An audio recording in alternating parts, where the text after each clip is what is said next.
সামিরা তার মাকে জড়িয়ে ধরে ডুকরে কেঁদে উঠল। সামিরা নাবিলকে দেখিয়ে কাঁদতে কাঁদতে বলল, ও আমার সাথে তোমার সাথে কি করেছে? ও আমার সব কেড়ে নিয়েছে মাম্মাম। তুমি কি আমার শাড়ির অবস্থা দেখছো না? আমার সাথে কি করা হয়েছে বুঝতে পারছো না? কি বলছো? অরণ্য এমন করেছে? আমি তো বিশ্বাসই করতে পারছি না। তাহলে আমি কি মিথ্যা বলছি? আন্টি, সামিরা বিষয়টা যেভাবে বলছে আসলে তেমন নয়। ওর অবস্থা দেখে অবিশ্বাসের কোনো জায়গা নেই।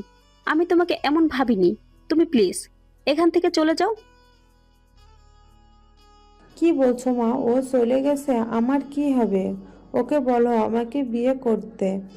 আরও যদি সেটা না করে আমি ওকে পুলিশে দিব।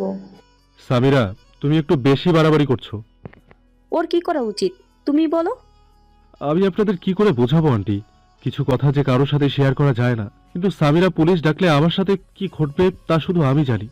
যাকে নিজেই যদি নিজের কপাল পোড়াতে চায়, আমার আর কি করার আছে? নাবিল কিছুক্ষণ চিন্তা করে বলল, আচ্ছা, আমি বিয়ে করতে রাজি। বলে নিজের ঘরে চলে গেল। নাবিল নিজের ঘরে শুয়ে শুয়ে নিজের জীবনের সমীকরণ মিলাচ্ছে।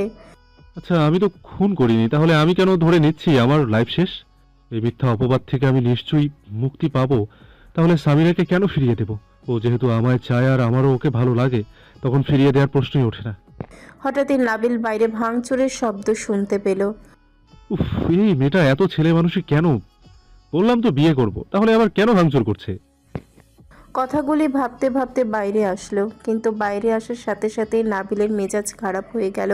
কারণ ভাঙচুর সামিরা না, জনির দলের লোকজন করছে। একজন সামিরার মাকে ধরে রেখেছে, আর জনি সামিরার চুলের মুঠি ধরে আছে। তোর এত সাহস, পার্কে সবার সামনে অন্য ছেলেদের সাথে ফষ্টি নষ্টি করিস? আজ তোর একদিন কি আমার একদিন। কোথায় তোর নাগর? ডাক তাকে, তার সামনেই তোকে আদর করে যায়। একদম বাজে কথা বলবা না, আমি ওকে ভালোবাসি। সামিরা কথাটা বলতেই জনি সামিরাকে থাপ্পড় মারতে গেল, কিন্তু নাবিল বিদ্যুৎ বেগে এসে জনির হাত ধরে ফেলল। তুই জানিস তুই কার হাত ধরেছিস? নাবিল অগ্নিদৃষ্টি নিক্ষেপ করে বলল, কার হাত ধরেছি জানি না, তবে তুই আমার হবু বউয়ের হাত ধরে দাঁড়িয়ে আছিস, তাই এবার আমার যা করণীয় তাই করব। বলেই জনিকে মারতে লাগলো নাবিল। নাবিলকে সবাই মিলে মারতে চাইলেও পারল না। নাবিল সবাইকে মেরে বের করে দিল। জনি এই প্রথম কারো হাতে মার খেলো, তাই সে নাবিলকে হুমকি দিয়ে গেল। সামিরা নাবিলের কার্যকলাপে অবাক হলো। তুমি ওদের কি করে মারলে? আমি অনেক কিছুই পারি, যা তোমার চিন্তার বাইরে। তাই বলছিলাম আমার সাথে নিজেকে না জুড়তে, কিন্তু তুমি তো শুনলে না। এখন আর কিছু করার নেই, তোমাকেই আমি বিয়ে করব। ভালোবাসবে না, শুধু বিয়ে করবে। ভালো, সে তো যেদিন প্রথম দেখেছিলাম সেদিন বেশি ফেলেছি। কি বলছো এসব? আমি ঢং করতে পারি না, যা বলি সরাসরি বলি। হ্যাঁ, আমার টাকা পয়সার কোনো কিছুরই অভাব নেই, কিন্তু আমি সাধারণ কেউ নেই, জেল পালানো একজন আসামি। জানি এবার আন্টি বলবে তোমার বিয়ে আমার সাথে দেবে না, হয়তো তুমিও বলবে এই বিয়ে তুমি করবে না, কিন্তু সেসব শোনার সময় আমার আর নেই। তুমি আমার বউ হচ্ছ, এটাই ফাইনাল। সে তুমি চাও আর নাই চাও, আমার আর কিছু যায় আসে না। বুঝতে পেরেছি? এবার সামনে থেকে সরো। বলে চোখ গরম করে নাবিল নিজের ঘরে চলে গেল। সামিরা আর তার মা দুজনেই অবাক হয়ে নাবিলের দিকে তাকিয়ে থাকলো। এদিকে যতই সময় যাচ্ছে আকাশ ততই হিংস্র হয়ে উঠছে। তার একমাত্র কারণ হলো মেঘলা। আকাশ যতভাবেই সম্ভব মেঘলাকে বোঝানোর চেষ্টা করেছে, কিন্তু মেঘলা নিজের জায়গা থেকে এক চুলও নড়েনি। সে স্পষ্ট জানিয়ে দিয়েছে তার জীবনে আকাশের আর কোনো জায়গা নেই। আকাশ মেঘলার এসব মেনে নিতে পারছে না। আবিরের সাথে মেলামেশা, সারাদিন বাইরে বাইরে ঘুরোঘুরি, পড়াশোনা না করা, সব কিছু মিলে আকাশ এতটাই ক্ষেপে গেছে যে যাকে পাচ্ছে ধরে মারছে। কারণ ছাড়াও যত ধরনের অন্যায় আছে করছে। চাঁদা তোলা, বস্তি উচ্ছেদ সবই করছে। মেঘলা আটকানোর চেষ্টা করেছিল, কিন্তু আকাশ বলেছে তার যা ইচ্ছা তাই করবে। তাই মেঘলা আর আকাশকে বাধা না দিয়ে নিজে মানুষের জন্য কাজে লেগে পড়েছে। আকাশ যে চাঁদা তুলে সেই টাকা মেঘলা আবার ফেরত দিয়ে নিজের টাকা থেকে বস্তির লোকদের থাকার ব্যবস্থাও সে আবিরকে দিয়ে করিয়েছে। দিন এভাবে কাটছে। নাবিল নিজের সাথে ঘটে যাওয়া সব ঘটনা সব কিছু খুলে বলেছে সামিরার মাকে। সামিরার বাবাও এসেছেন সব শুনে এবং নাবিলের ব্যাপারে খোঁজ খবর নিয়ে সামিরার সাথে নাবিলের বিয়ে দেওয়ার সিদ্ধান্ত নিয়েছেন তারা। নাবিলও প্ল্যান করেছে বিয়ে করে ফিরে আসবে আর নিজেকে নির্দোষ প্রমাণ করবে। একদিকে নাবিলের আর সামিরার বিয়ের দিন এগিয়ে আসছে আর অন্যদিকে আকাশ সবার কাছে খারাপ হয়ে যাচ্ছে। এখন আকাশের চেয়ে মেঘলার জনসমর্থন বেশি, যদিও মেঘলা আকাশের প্রতিদ্বন্দ্বী নয়। মেঘলা আকাশের জুনিয়র একজন কর্মী মাত্র, তাই ওকে নিয়ে দলের কেউ তেমন মাথা ঘামায়নি। মেঘলার যা খুশি করার স্বাধীনতা দিয়েছিল, কিন্তু সামনেই নির্বাচন, এমন অবস্থায় হঠাৎ করেই একটা ঘটনা ঘটে গেল যা সবার অবস্থান নাড়িয়ে দিল। খবরটা শুনে আবির আর আকাশ দুজনেরই পায়ের নিচের মাটি সরে গেল, কারণ মেঘলা এতদিন আকাশের দলের হয়ে কাজ করলেও সে চুপি চুপি বিরোধী দলের হয়ে আকাশের বিপক্ষে নমিনেশন জমা দিয়েছিল, আর মেঘলার জনসমর্থন দেখে তাকে নমিনেশন দেওয়াও হয়েছে। এখন আকাশ আর মেঘলা প্রতিদ্বন্দ্বী। মেঘলা, তুমি কি পাগল হয়ে গেছো? তুমি ভাইয়ের বিরুদ্ধে গিয়েছিলে মানলাম, তাই বলে আমার বিরুদ্ধে গিয়ে অন্য দলে নাম দিলে। এবার আমাদের পার্টি থেকে তোমার উপর আক্রমণ হলে কে বাঁচাবে তোমায়? আমি বাঁচতে চাই তোমায় কে বললো? নিজের হাতে নিজের যত্ন করে ঘরে তোলা ভালোবাসাকে কবর দিয়ে কেউ বেঁচে থাকতে পারে? আমিও পারিনি। আমি সেদিনই মারা গেছি যেদিন আকাশ আমার বিশ্বাস, ভরসা, ভালোবাসা মেরে ফেলেছে। এখন তো আমি শুধু আকাশের পতন দেখার অপেক্ষা করছি। আর কোনো চাওয়া বা পাওয়ার কিচ্ছু নেই আমার জীবনে। এখন আমি একটা কথাই বিশ্বাস করি, সেটা হলো ডু অর ডাই। বাঁচলে আকাশের অহংকার ভেঙে তার উপর রাজত্ব করেই বাঁচবো, আর তা না হলে মরে গেলাম তো গেলাম। তুমি ভুল করছো মেঘলা, এর ফল ভয়ঙ্কর হবে। No risk no gain. পাশে থাকলে খুশি হব, না থাকতে চাইলে জোর করবো না। সিদ্ধান্ত তোমার। আমি আকাশ ভাইয়ের আদর্শকে নিজের আদর্শ মেনে এসেছি। আমি বেইমানি করতে শিখিনি।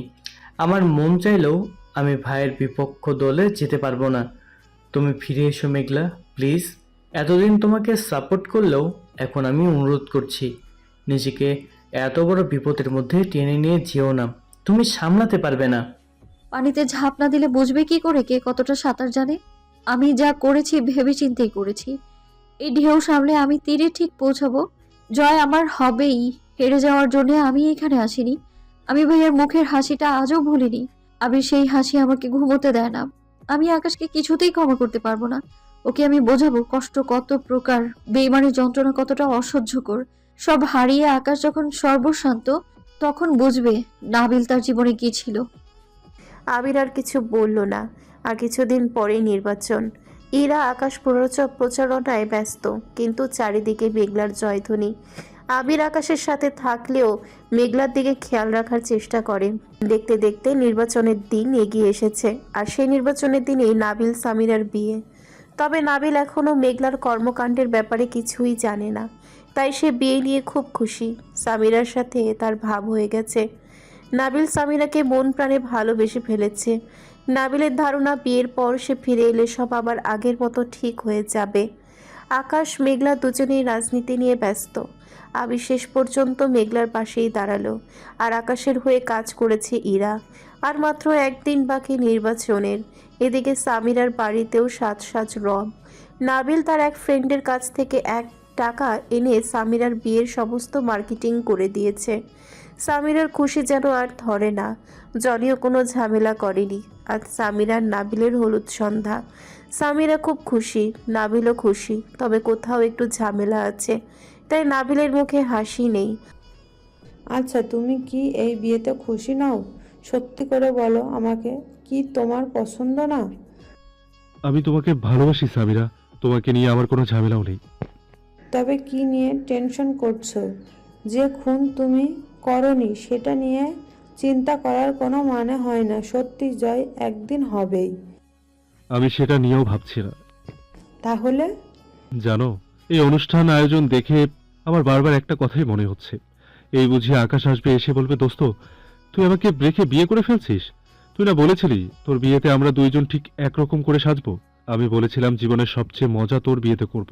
আজ তুই সব ভুলে গেলি? আমাকে ছাড়াই বিয়ের পিড়িতে বসে পড়লি? তুই এটা পারলি দোস্ত? কথাগুলি বলতে নাবিল কেঁদে ফেলেছে। সে তোমার জীবনটা উলটপালট করে দিল, তুমি এখনো তার কথা ভাবছো?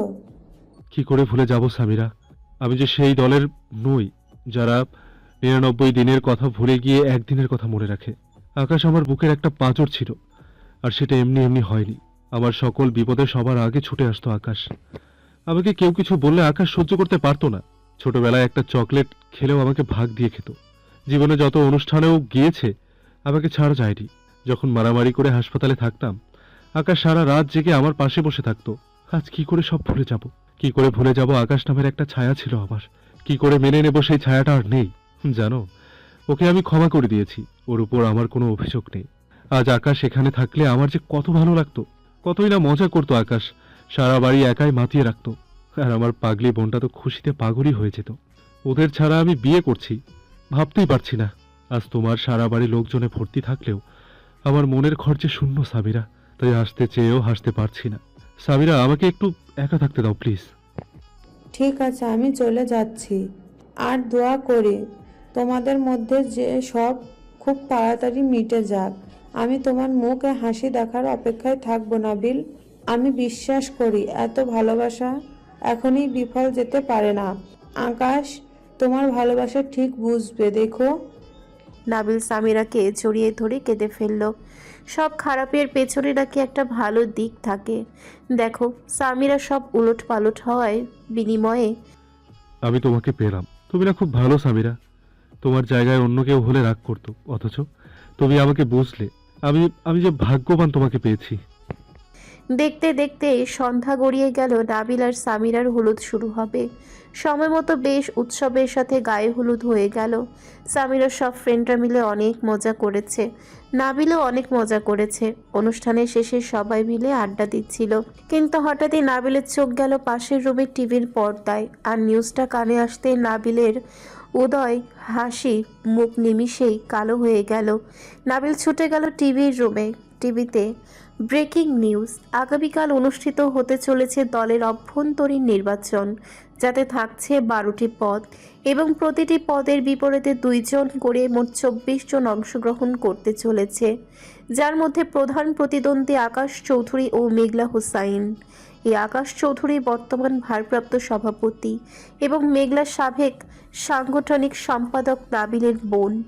আমি রাজনীতি সম্পর্কে বা পদ বিষয়ে তেমন কিছু জানি না, পদের নামে ভুল থাকলে ক্ষমা করবেন। তবে আশ্চর্যের বিষয়, আজ সারাদিন আকাশ এবং মেঘলা দুজনেই প্ররোচনায় ব্যস্ত থাকলেও সন্ধ্যার পর থেকেই তাদের কারোরই খোঁজ মিলছে না। আকাশ এবং তার অ্যাসিস্ট্যান্ট ইরা কারোরই দেখা মিলছে না পার্টি অফিসে। অন্যদিকে মেঘলার অ্যাসিস্ট্যান্ট আবিরের দেখা মিললেও সে জানে না মেঘলা ম্যাডাম কোথায় আছেন। তারা সবাই কি ঠিক আছেন নাকি কোনো ঝামেলা হয়েছে, সেসবের খোঁজ জানাবো কিছুক্ষণের মধ্যেই। সে পর্যন্ত আমাদের সাথে থাকুন, ধন্যবাদ। নিউজটা শোনার সাথে সাথে নাবিলের মাথায় যেন আকাশ ভেঙে পড়ল। নাবিলের হাত পা ঠান্ডা হয়ে গিয়েছে। নাবিল টিভির রুম থেকে বেরিয়ে নিজের ঘরে গিয়ে হলুদের কাপড় চোপড় খুলে ড্রেস চেঞ্জ করে নিল। এরই মধ্যে সামিরা তার ঘরে এলো। কি করছো?